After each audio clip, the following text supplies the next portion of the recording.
today's stock market drop, and also give us a sense of the next steps with China. Well, I haven't seen it because I've been here for 2.5 hours, so I'll be seeing it. I think Scott went out. Scott, you want to have a statement on that? Sure. Look, the up 2, down 1 is not a bad ratio, or up 10, down 5. And I think as we have talked about, as we go through the queue and settle with these countries who are going to bring us their best offers, we will end up in a place of great certainty over the next 90 days on tariffs. We had very good inflation numbers today. Oil's down. We had a successful bond market, so I don't see anything unusual today. And next steps for China, sir? Well, we'll see what happens with China. We would love to be able to work a deal. They've really taken advantage of our country for a long period of time. They've ripped us off beyond nobody. How people stood for it, sitting in my position, is not even believable. And we're talking about many presidents, not just a couple. But they did, and all we're doing is putting it back in shape. We're resetting the table, and I'm sure that we'll be able to get along very well. I have great respect for President Xi. He's been, in a true sense, he's been a friend of mine for a long period of time, and I think that we'll end up working out something that's very good for both countries. I look forward to it. Mr. President, China retaliated today by reducing the number of American films that can be shown there. What's your reaction to them now targeting cultural exports from the United States? I think I've heard of worse things.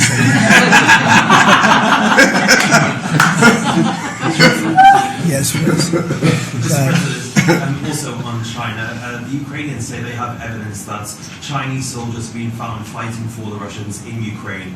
Can the U.S. verify this? And if so, what does the U.S. plan on doing to China to counteract that? We'll look into it, but I think beyond that, we're really looking to get that war stopped. They're losing 2,500 and even more than that young people a week. They're Russian and they're Ukrainian. They're not American, but they're people. And we're seeing if we can get it stopped. And I think we're making progress. I appreciate the ballerina who was released. It was at the request of a very good friend of all of ours, actually. Dana White called me and he said it's the friend or the relationship of one of the fighters for UFC or one of the fighters. And Dana's an incredible guy, and we spoke to President Putin about it, and they made a deal. They released the young ballerina, and she is now out, and that was good, so we appreciate that. We hope that we're going to be able to make a deal relatively soon with Russia and Ukraine to stop the fighting. It's so senseless. It's such a horrible thing. It would have never happened if I were president, but it did happen, and we were given that card, and I think we're going to get it. I think we're going to get it stopped. Got to get going. We got to get it. We have to move it faster. Likewise with the hostages, we're making progress. We, there's 59 hostages, but only 24 of them are living, and that's the way it's been presented to me by the mothers of some of the dead, mothers and fathers of some of the dead hostages, and they want the bodies of their baby, as they say, their baby, their young boys. They want them back as much as if they were alive. It's amazing, because when I met the hostages 2 weeks ago here, I couldn't believe what they had to go through, by the way. But when I met them, they said, yeah, there's 59, but 24 are living. And they actually consider, I guess if you're a parent, you do consider it this way, that the remainder who are dead, the 24 that are alive, the remainder that are dead, they want them back just as much as they would want them back if they were alive. It's really pretty amazing and pretty sad. So we're getting close to getting them back. We have a lot came back. A lot of people are very grateful. Some came back in pretty bad shape. Some came back, they're okay. I think they're going to be scarred mentally for a long time, because if you sit down and talk to them, as I have, what they went through is incredible. But we're making progress. We're dealing with Israel. We're dealing with Hamas, and it's a nasty group. Mr. President, how close are you to the first country coming to actually make a deal with the United States over tariffs? Is it days, months? Well, I think it's very close, but we have to have a deal that we like. We don't want a deal that's going to be a bad deal, or I could make every deal in one day if I wanted to. I could do this all in one day. I could just say, here's what we'll do. And I was saying to the people before, to Scott, mostly to Scott and Howard, and some of the other people that work with us on the negotiations. We have a lot of law firms that have paid me a lot of money in the form of legal fees. We're going to probably use those firms to, if we can, I think we can. I'll make a contribution to the country, but they're great firms. They're the best firms, the biggest, and really the most prestigious. And we may be using them to help you guys out, because you're going to need a lot of lawyers. And I'm not sure Pam's going to be happy if I say, can you send over about 200 lawyers that work on trade? She's working on criminal stuff, and I think that's going to be her focus more than anything else. So we'll find out if we can do that. But we have a lot of lawyers that you've been reading about where they paid $100 million a firm on average. Now we have the final 4 or 5 are at $125 million. So I have a lot of legal fees I could give to you people, and we might as well use them. Hopefully I won't need that many legal fees or that much. I may. Who knows? After it ends, after we leave, maybe I'll need it. But if I do, it's not going to be very pleasant. So I think we're going to try to use these very prestigious firms to help us out with the trade, because we have a lot of countries. But we want to make deals that are proper for the United States, not just we can make deals easily. We want to make them proper. Mr. President, if you aren't able to reach the deals that you want to see at the end of the 90 days, will you put those higher tariffs in place, or will you extend Well, that's pause? what would happen. I mean, if we can't make the deal that we want to make, or we have to make, or that's good for both parties, it's got to be good for both parties. You wouldn't. And then we'd go back to where we were. You'd go back to the numbers that you announced last week. I think so. You wouldn't extend the pause. Yeah. We'll have to see what happens at that time. Thank you, Mr. President. You said yesterday you were considering some exceptions for companies. Can you talk about what you're considering? And then also on the reciprocal tariffs, you said it'd be substantially lower. Is the same math formula going to be used, or is that tossed out? I'm not considering now for any country or company, but it's possible that I would. But I'm not. We don't have that situation right now. People understand where we are, what we're going to do. But it could happen. It's called flexibility. You have to have certain flexibility. Mr. President, what are you planning on using the money that you're gaining from revenue through the tariffs on? Paying down national debt, reducing taxes, creating good budgets, helping Christie with the border and all of the other things. I built hundreds of miles of wall, as people now understand, 571 miles of border wall in the first administration. But we're going to beef it up, and we're going to add more. And, the numbers are incredible, really. The numbers are what's taken place. We had great numbers, but these numbers are topping my last administration. And Christie and Tom Homan have done an amazing job, but it's an expensive process. This weekend, where they used to have hundreds of thousands of people standing there pouring through the border in Tijuana, Mexico, this weekend they had nobody. You had a man sweeping this massive piece of concrete, which is, the area where they said massive. And I've looked at that during the Biden administration. You couldn't see a piece of that concrete. There were so many people on it. You couldn't, if you had helicopter shots, you couldn't see concrete. Now, this weekend, you had nobody there but a man with a broom sweeping it and cleaning it up. Pretty amazing. It's really an amazing job. But it will be used for that. It'll be used for a lot of things. It'll be used by the Department of Justice for doing a great job. Pam is doing a fantastic job. So it's going to be used for a lot of different things. Mr. President, on the 10% tariff, is that a basement? Is that the It's a floor? baseline. Can countries negotiate that to bring that It depends down? on what they're adding. Some countries we have massive deficits with, or they have big surpluses with us, and others it's not that way. So it depends. That's why it's really they're all different. Every country is different. Some have certain advantages that others don't have, and certain things. We have some China has a surplus of $1 trillion. I mean, the numbers are crazy, and others have basically no surpluses. You know, we have some that are pretty even, but they hurt us in other ways, and we just want to get that taken care of. So everyone is a little bit different. So are you negotiating with the EU as one bloc or individual nations for the tariffs? We're looking at it as one block.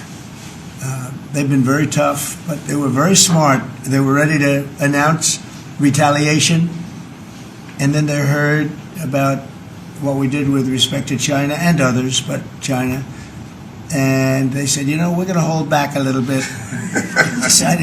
They decided to hold back. I thought they were very smart. Look, the EU is very smart, but they really have taken advantage of the United States. They were formed for the purpose of taking advantage of the United States. And I don't blame them, and I don't blame China. I don't blame anybody. I blame the people that were sitting at that desk in that other beautiful Oval Office for allowing it to happen. Many presidents I blame.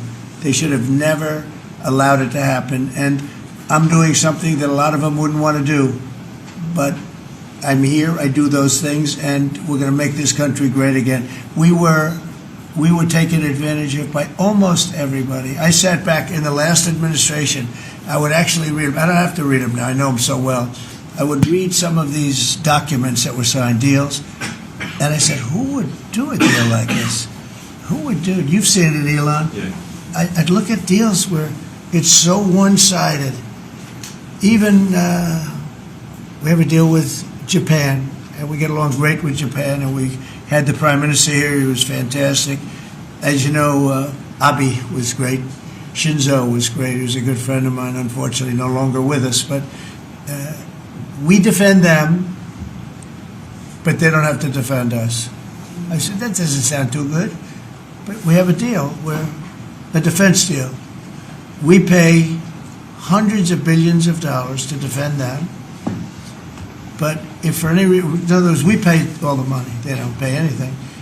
But if we're ever attacked, they don't have to do a thing to protect us. I said, well, that sounds like a wonderful deal. So that's just one out of thousands. And I just wonder who did this. And it's people that either hate our country or didn't care, an expression that you use. I think it's really a lot of them didn't care. It's just hard to believe how bad they are. Now, that's a little bit of a defensive deal, but I'm talking about trade deals, the same thing. They're so bad, you would say, how come? And even when I'd renegotiate, like, I'd go to a country, they'd give me everything I asked for. I said, why didn't somebody ask for it, like, originally? They give me everything. I think when they were negotiating, they didn't care, or they didn't ask, or they were shy, or they were very stupid, or they hate our country. Yeah, go ahead, Jeff. You were speaking about Japan. Can you clarify what your vision is for U.S. Steel? You referenced it yesterday. Yeah. There's some questions about what you actually want to Sure. see out Look, of that. U.S. Steel is going to do very well now because of tariffs, and I don't know why they even need a deal. But the only thing is, U.S. Steel, if you go back 80 or 90 years, that was a behemoth in this. That was our biggest, most. If we were around, we would have been very proud of it. Today we have different types of companies that are big. Google, it's not the same as U.S. Steel. And I love Google, and I got to like the people that run it. They're very capable people. They didn't like me so much in the first administration, but they like me a lot now. I don't know what happened, but I like them. But, you know, I think they would be the first to admit, when I envisioned, you look at some of those steel factories from 90 years ago, it was a different kind of a country, but they were miles long. Today you see just empty hulks. Those hulks are going to be filled up very soon because of what I'm doing with tariffs. It was a different kind of a thing. But if I didn't do that in the first term, my first term, if I didn't put tariffs on, we would have, because China and others were dumping steel, billions of dollars of steel. Our steel companies were all closing. Every fact, we wouldn't have one steel plant open, and now we have a steel industry that's doing very well. But soon it's going to be thriving, really thriving, and those factories are going to be filled up. But more importantly, they're going to build brand new ones. Nucor and so many other companies call me. Nucor being a big steel company, They're building massive new steel plants, and it's great. And likewise, car companies. We have many, many car companies. Three of them. I'm not looking to hurt Mexico, and I like Mexico. And by the way, I think the new president is a terrific person, a fantastic woman. We've had many conversations. She's a very elegant, just a fantastic person, and she's been very nice, very, very nice. But I'm not looking to hurt them. But we have 3 car plants that were under construction in Mexico. They stopped constructing, and now they're going to build in the United States because of tariffs. See, we should have never let this happen, because whoever it was that was president at the time, we lost 90,000 plants and factories since NAFTA. 90,000. It's not believable. How about that, Laura? You know, you're in that sort of world of factories We're going and to build back plants. manufacturing, construction jobs, and bring those workers back home. That's right, we're going to bring them all back. But think of it, from that period of time, which isn't so long ago, we lost. I said the other day, if you had a map on a big wall like this, and if you had pins, 90,000, I don't know if you'd have enough. I don't think you'd have enough room on the map to put the pins. 90,000 factories that we've lost since NAFTA. And it's not even, and about 6 million jobs, really, I think probably a lot more than that, but they say 6 million jobs. We're going to bring many of that back. I think we're going to bring more than all of it back. We're going to be better and stronger than ever before. But if a president, when they were leaving, said, look, you can leave, but if you're going to build a factory someplace else, and you think you're going to come and sell your steel or your car or any product that you make, your pharmaceuticals, which we're going to do, we're going to get them all back. But if you think you're going to just, all they had to do is say this, and they wouldn't have left. You know, I said it the other day. I said it with respect to, I made a speech a year ago, and I told them if I win, we're going to charge a big, big tariff at the border. And people were thinking about building in Mexico a car plant. And I said, we're going to have a big tariff. So if you want to build a car, you're going to have to pay 25% more than the cost of that car. You're going to have to pay 25% tariff at the border. They would have never left. They could have kept everybody. If a president said, if you leave this country, you leave Michigan, you leave Detroit, you leave anybody, any of our states, because to me they're all the same. I love them all. I love them all, and I probably won them all, but they say I won most of them, but I think I won them all, but that's okay. But all you had to say if you were the president is, if you leave and you think you're going to now fire all those workers, leave all that, everything behind, and you're going to build in another country and sell it any, and no, you're not going to. You're going to pay 50% or 100% tariff. They would have never left. And all you had to say, Marco, all you had to say very simply is, you don't have to write it down. All you have to do is say it verbally. If you leave, you're going to pay 100% tariff. Therefore, don't leave. They would have never left. But they left 90,000 plants. I mean, it's hard to believe that many. It's not, you can't envision it. So just getting back to your, because I'm the great weaver of all time. To weave, you have to be a genius. To go on tangents, anybody can do that. But we'll get back to your original U.S. Steel. U.S. Steel is a big name in this country. It's Babe Ruth is a big name. We have a lot of big names, but not too many. U.S. Steel is one of the great names in the history of our country. And normally I wouldn't mind so much. I wouldn't be thrilled with it. But to buy for a foreign country, and we love Japan, but for a foreign country to buy that cherished U.S. Steel brand, that's hard for me to do. And maybe somebody else may want it. The company Nippon that's involved with it is a big, powerful company who do a good job. But why can't they just build a plant themselves? I mean, why do they have to, take U.S. Steel? So as you know, I rejected the deal. Now they've come back in a different form. They're coming back as an investor. And I feel better about that, I guess. But, I know them very well. I know the thinking. It's the investor. They'll invest, and somebody else maybe is sitting in this chair, and they will no longer have an investment. They'll have the whole thing. That's the way it works. very smart. They're very, very smart people. We're dealing with very smart people throughout the world. Great geniuses, actually. Look what they've done to our country. And again, I don't blame China. I don't blame anybody. If I could have done it, if I were in that position, I'd have great respect. I have great respect for the people. They ripped off the United States, and all we had to do, have a president that knew what the hell was going on, and none of those countries would have left. Those companies, none of them would have left. So that's a little lesson in basic business. And it's really basic business. It's not complicated business. It's very basic business. And we'd have every one of those car plants going just the way they were 30 years ago. None of them would have left, but now they're coming back. Mr. President, the Labor Department has confirmed that $400 million went to fake people for unemployment benefits. Yeah. What's sort of your initial reaction? I think it's terrible. I just heard it from Lori, and I appreciate it, and you heard it from Elon's people, right? That's right. Elon's done a fantastic job. Look, he's sitting here, and I don't care. I don't need Elon for anything other than I happen to like him. But I'm telling you, this guy did a fantastic job. I don't need his car. I actually bought one and they said, "Oh, did you get a bargain?" No. I said, "Give me the top price." I paid a lot of money for that car. But honestly, he makes a great car. You know what I do with it? I let the people in the office drive around in it.